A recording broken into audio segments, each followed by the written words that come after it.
कि नीदरलैंड के अंदर जो डच वैज्ञानिक हैं उन्होंने 22 रैंडम लोगों के ब्लड सैंपल्स लिए। जैसे मेरा ब्लड सैंपल ले लिया, फिर कहीं और 5 किलोमीटर दूर जाकर के किसी बच्चे का ब्लड सैंपल ले लिया, कहीं दूर जाकर पहलवान का ले लिया, कहीं जाके डॉक्टर का ले लिया। इस प्रकार से उन्होंने 22 ब्लड सैंपल कैलकुलेट किए, रक्त के सैंपल कैलकुलेट किए। आपको जान के आश्चर्य होगा कि इन 22 में से 17 लोगों के खून में प्लास्टिक था।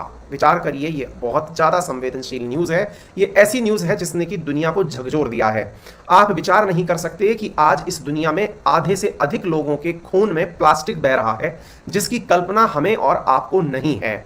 ये चीज जैसे ही आपको पता चलती है, निश्चित ही आपके कान चिंता के मारे खड़े हो जाने चाहिए कि आपके ब्लड में प्लास्टिक है। अब आप पूछेंगे कि सर हमारे ब्लड में प्लास्टिक पहुंचा कैसे?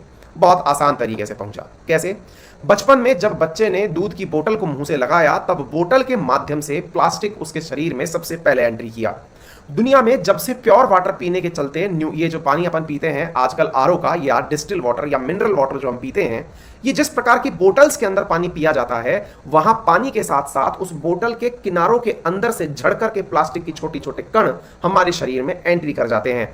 हमारे शरीर में बहुत सारे कॉस्मेटिक का प्रयोग किया जाना, बहुत सारे खाद्य पदार्थों का प्लास्टिक में रखकर संग्रहण करना, भोजन इत्यादि के लिए आवश्यक सामान को प्लास्टिक की थैली से इधर से उधर लेके जाना, स्ट्रॉ से कोल्ड ड्रिंक का पीना, ये सारी वो चीजें हैं जिनसे हमारे शरीर में माइक्रोप्लास्टिक्स की एंट्री हुई।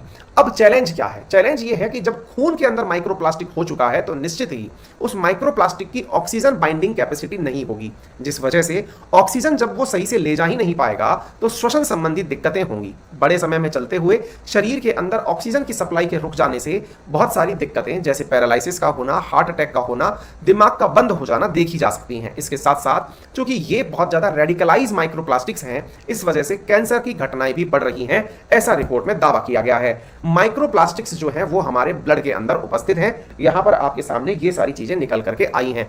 विशेष रूप से पॉलीइथाइलिन, पॉलीप्रोपाइलिन, पॉलीमिथाइल मैक्रेलिडेट और नाइलॉन जैसे प्लास्टिक शरीर में पाए गए हैं।